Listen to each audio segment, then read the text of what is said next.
Yudas adalah kita.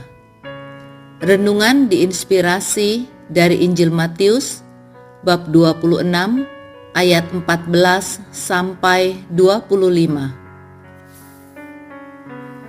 Kemudian pergilah seorang dari ke-12 murid itu yang bernama Yudas Iskariot kepada imam-imam kepala.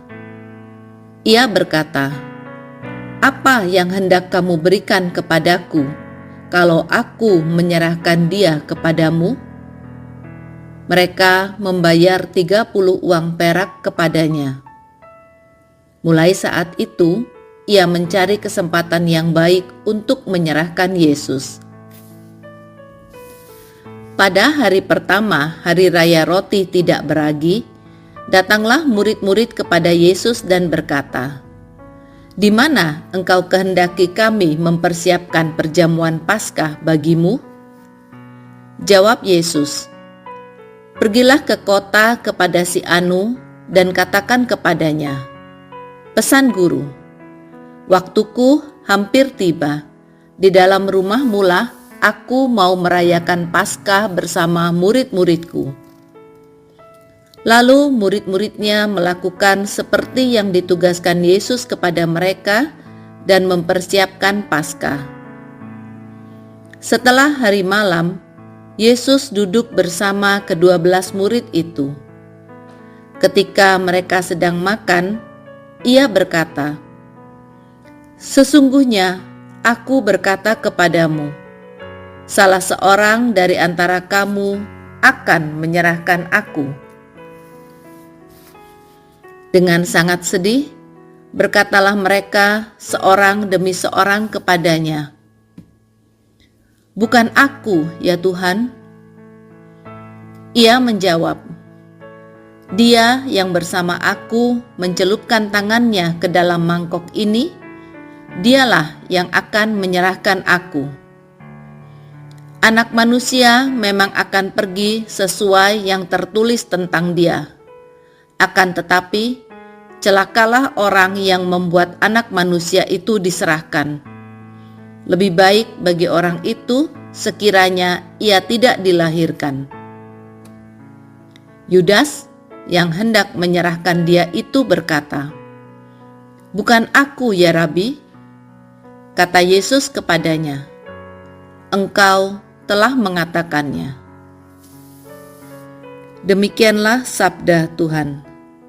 Terpujilah Kristus. Beberapa tahun lalu, sahabat perempuan saya menemukan fakta bahwa suaminya berselingkuh sudah cukup lama. Akhirnya, dia memutuskan untuk bercerai. Kebetulan agamanya mengizinkan perceraian. Untuk mengurus masalah hukum terkait penceraian mereka, saya menemaninya ke notaris yang adalah sahabat laki-laki kami sejak kanak-kanak. Namun, sahabat saya itu tidak mendapat dukungan moral seperti yang diharapkan, bahkan cenderung ditakut-takutin. Awal tahun ini, kami baru mengetahui bahwa si notaris ternyata juga berselingkuh. Bahkan, perselingkuhannya sudah berjalan lebih lama dari suami sahabat saya. Akhirnya terjawab sudah penyebab sikapnya yang tidak suportif saat itu. Sungguh plot twist yang menyedihkan bahwa orang yang kami anggap saudara, tempat kami meminta tolong, ternyata mengkhianati kepercayaan kami karena pilihan jalan hidupnya yang tidak benar. Semua saran-sarannya dibalut kepentingannya pribadi. Waktu jualah yang membuka perselingkuhannya dan menjelaskan keheranan kami. Para rasul sangat sedih mendengar perkataan Yesus. "Sesungguhnya seorang di antara kamu akan menyerahkan aku." Seorang demi seorang dari para rasul mengonfirmasi kepada Yesus, "Bukan aku, ya Tuhan?" Mereka takut ada perbuatan yang tidak mereka sadari, yang tidak berkenan di hati Yesus. Yudas, si pengkhianat itu, dengan palsunya ikut membeo mengonfirmasi. Yesus sangat keras mengecam perilaku pengkhianatan.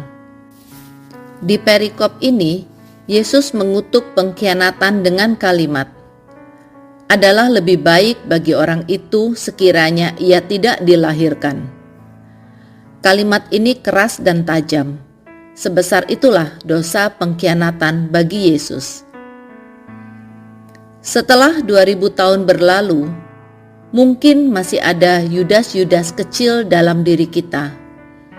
Menjual iman Katolik demi harta dan jabatan, godaan orang ketiga dalam perkawinan, hati berisi iri, dengki, dan dendam, keangkuhan rohani, dan dosa-dosa lainnya adalah Yudas-Yudas kecil itu.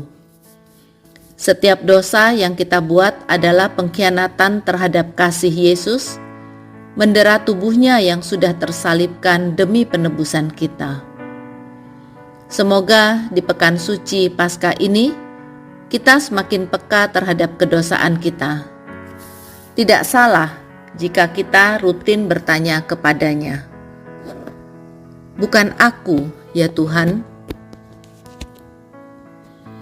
Mari kita berdoa. Yesus yang menderita karena dosaku, aku menyesal mengkhianati kasih-Mu lagi dan lagi.